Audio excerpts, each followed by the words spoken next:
Good morning everyone. Ayan. So, yan, happy Sunday. Dated today. October 5, 2025.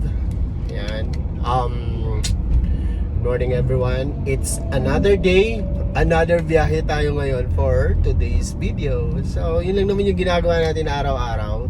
Except Tuesday, kasi coding tayo. So, kumbaga yun yung pinaka-rest day natin.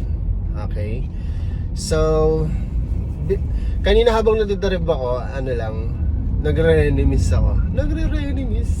Well, anyway, syempre, 10 years din ako sa BPO. So, ngayon, I shift as a driver. Pinasok ko ang mundo ng TNVS.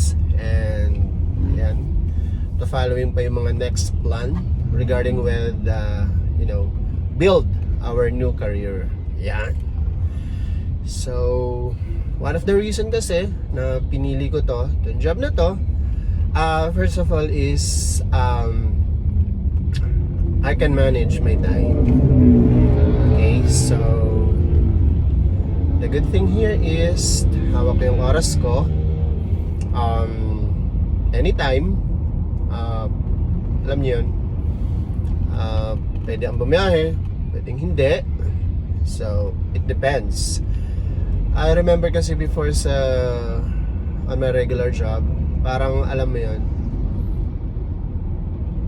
yeah, you have a choice pumasok ka or hindi. The thing is, alam mo yun,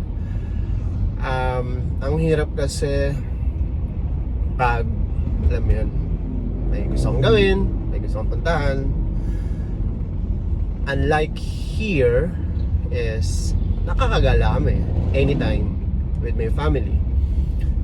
Since si wifey is a VA, so alam mo yun, dali niya lang yung laptop niya, pwede na siya mag-work as long as there is an internet connection. Ayan. So as of now, yeah, I enjoy naman with this job na pinili ko. Yun nga lang talaga, alam mo yun, minsan kailangan mong pukpukan talaga. Sanayan lang yun eh. So nasanay naman ako sa alam yun, ganitong work. So as of now, may pick up tayo sa Pasig. Yesterday, nakakuha ko tong booking na to, which is reservation siya from Pasig going to Nasugbu, Batangas. Bali, pipick upin natin is Pintura. Ayan. So one of the good thing here is nagustuhan ko din is yung alam mo yun, parang nagta-travel ka. Aside from that, may income ka. Okay. So yun lang. We're on booking. Anyway, thank you so much guys for watching my video. And yung mga hindi pa nakakapag follow, please follow and support my small vlog. Thank you.